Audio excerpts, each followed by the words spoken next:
What is going on, everybody? Welcome into another episode of Table That Discussion here on Fantasy Alarm TV. I'm your host, Howard Bender.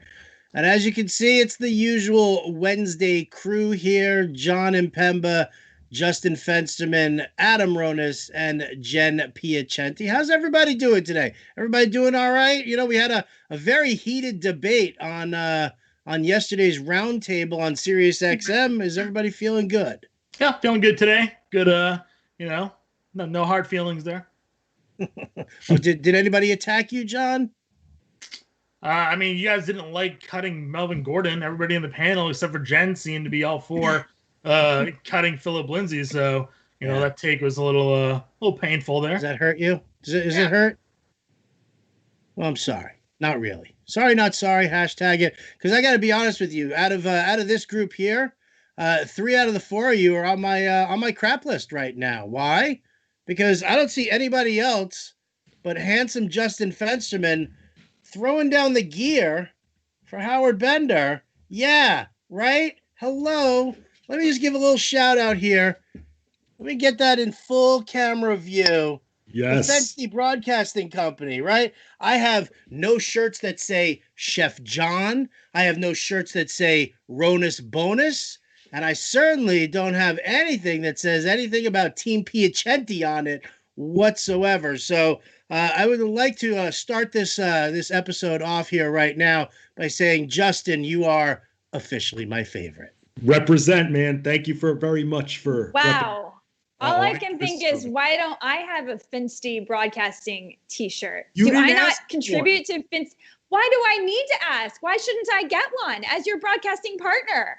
Adam, how do you feel? Broadcasting partner, and he saw my nephew's modeling the shirts on Twitter, and he's like, "Oh, this looks cool. I really want one." And then we got him one. That's just it. I wasn't even aware that was a thing. So, well, maybe you should get with your buddy at the t-shirt company there, John, and think Fantasy Chef t-shirts might be in order here. Or how about a Fantasy Chef hat? It just says hashtag Chef John right across the front. Yeah, we'll come up with some ideas. That's a good idea. Nice and silent over here, Adam Ronis. I ain't giving you nothing. Because the shirt that I want probably won't be appropriate. So I don't know if we can really circulate that. So that's why I don't have shirts. I just keep those thoughts to myself and to people. Now I'm curious as to what would the Adam Ronis inappropriate shirt be? I know. Save room for dessert.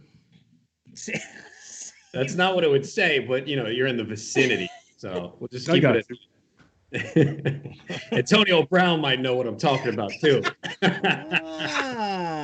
Well, now I think everybody should know what we're talking about here. Jon Impemba still looks incredibly confused, wondering what we're talking about here. I have no idea what's going on, but it's all right.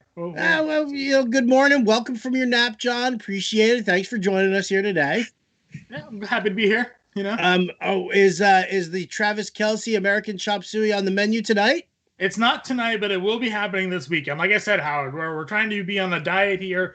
We give ourselves a cheat day. We're not going to do that in the middle of the week, so that'll be a weekend dish for this upcoming weekend. We will have the Travis Kelce American Chop Suey. I'll even send you a photo of it for proof. I expect that, along with the full tweet, the full recipe, so that everybody at FA Nation can jump in. Now, if you missed yesterday's roundtable discussion at SiriusXM Fantasy, go find the SiriusXM app, rewind and listen to yesterday's show. Very feisty, lots of stuff going on. I'm going to start off today's topic of conversation similarly to where we were yesterday on SiriusXM. Now, yesterday, SiriusXM, we were talking about Major League Baseball and will this 82-game season bring people back, or lure people into playing more fantasy baseball? Because as we all noted, biggest complaint from everybody is, it's such a grunt, such a long season. It might be no season right now, and I'm curious as to everybody's thoughts here. The latest proposal from MLB ownership to the players has been taken as just the most inane slap of the face. Like, it was ridiculous how piss poor. After agreeing to a 50% reduction in salary because of the games played being lost, well, now owners are saying even more. And you know what? I'm going to equate this to, because, you know, a lot of tweets have been going out saying, well, it's the first step of a negotiation. As soon as I hear that statement, it makes my skin crawl. And let's get under it here with you guys. When you're doing fantasy baseball or fantasy football for that matter, and somebody throws down a trade offer to you that is so disgusting, so laughable, so like, yeah, you know, somebody's like, oh, I'll give you Dustin May and Leury Garcia for Mike Trout. Oh, hey, it's the first step of a negotiation, right? That's an immediate turnoff for me, and I don't even want to talk to that person afterwards because I find that to be a ridiculously insulting offer, much in the way the MLB owners were throwing down here. So let's just go around the room. We'll start with Adam Ronis because now I'm really intrigued about what shirt Ronis is going to send me. I'm very excited about it now. I'm not going to lie. Fensty, you're still number one in my hearts for this one here, but the Ronis bonus could be very intriguing. But Adam, somebody sends you a crap trade offer and then tells you it's the first step of a negotiation. Is that how you see it, or does it kind of piss you off?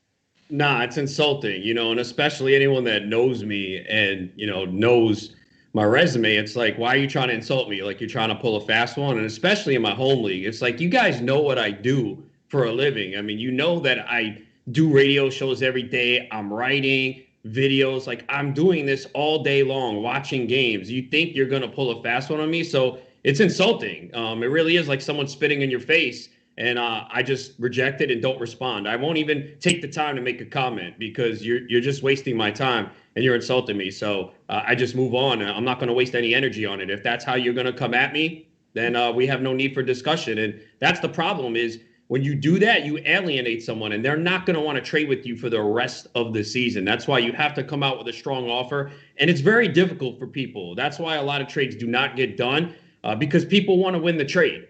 They want to pull a fast one. And you have to understand, to me, the most insulting trades, especially when you could tell someone didn't even look at your roster. Like they're offering you an outfielder and outfielder's your strongest position. You have 5 great starting outfielders, your utility's an outfielder, and you have 2 good outfielders on the bench.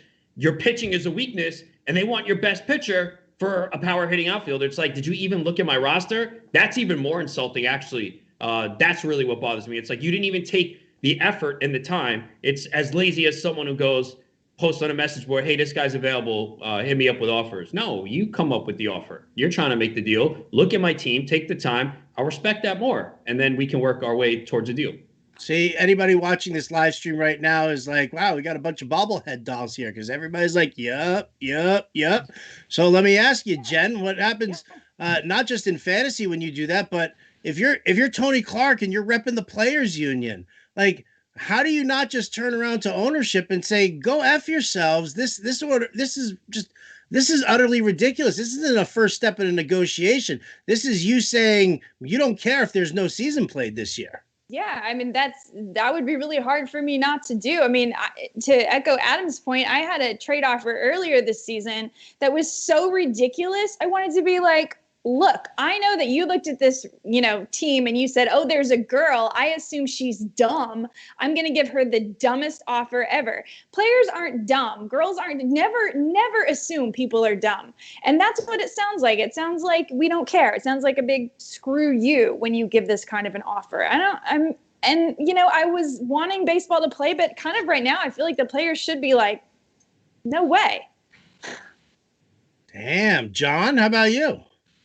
I mean, yeah, the players under no circumstances should be willing to even really negotiate at this point, unless the owner is going to even come halfway to what they're, looking to negotiate with. I mean, we saw some of the projected salary breakdowns. A guy like Garrett Cole would be making like $7 million out of his, 32 or whatever it was guaranteed money if he was to come back and play. Like, it's a non-starter. And if we're talking about fantasy, in leagues that I play in, when I get those type of offers, I'll either, reject it outright and kind of just be like, man, what's the deal? Or I'll reject it and tell them I accidentally meant to accept it and have them go through the process of resending me the trade just so I can reject it again to drive home my point about how dumb that trade offer was.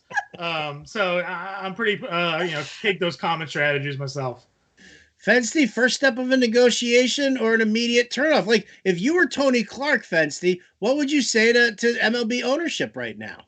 I would literally make them as ridiculous as an offer as they made me. Because hey, if they want to play be the wild card, they want to play Cowboys with me, and they want to go into the negotiations, and you're going to give me that insulting of an offer, waste my time, flood my inbox with that filth of a trade offer, then you know what? I'm going to try to take advantage of it. Instead of rejecting it outright, maybe I'll reject it outright, but then I'll give them a majorly lopsided trade. And if they're going to come back, be like, what the hell is this? Look in the mirror.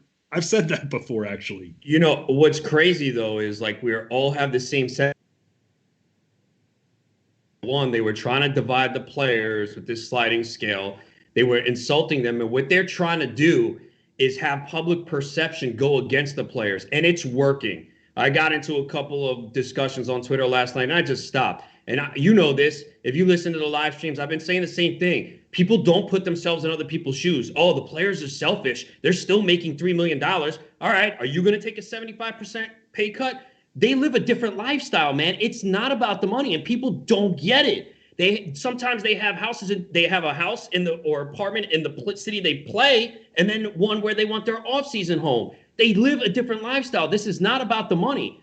I don't see how anyone sitting there would say, yeah, I'm cool with a 75% pay cut. You can't be. The players already agreed to a prorated per game salary. They agreed to that. And now the owners come back and say that's not enough.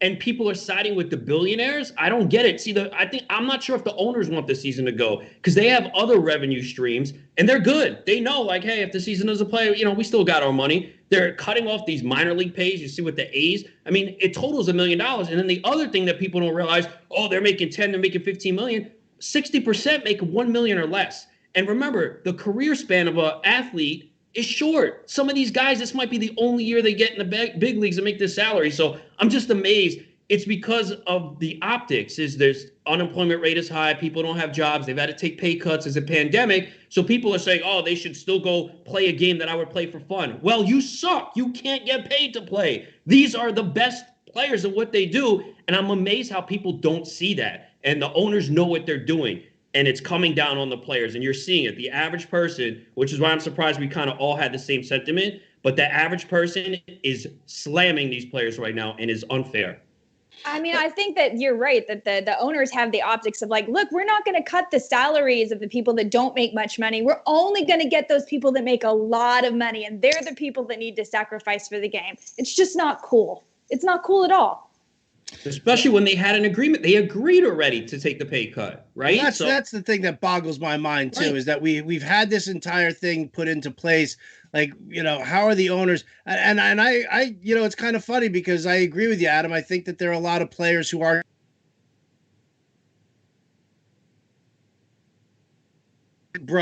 but Blake Snell is one of those guys who really spoke out against it. And we don't take into consideration that yes, if they make $1 million a year, how much goes to the agent, how much goes to the manager, how much has to go towards the other costs, other expenses that they have, and they do lead a different life. And I'm not going to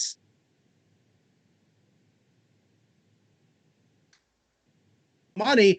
It's when he's sitting there like in a Dak Prescott situation right now, where he's turning around and he's saying that 35 million is not enough. He needs 45 million because his family can't get by. Like when I'm hearing statements like that, then I've got a hard time with it. But when you're talking about billionaire owners nickel diming their players, and yes, okay, they're nickel diming their millionaire players and saying, well, look how generous we are with these lower echelon guys where, a guy who only makes $450,000 a year, well, he's only going to take a pay cut to bring him down to 325. And so it's not as dramatic as that happens. Any business in America that has had to downsize knows what moves the needle and what doesn't move the needle. And, to sit there and say, well, we're going to be so generous with the lower echelon players and let them make that money. They're not the ones who are on the field performing.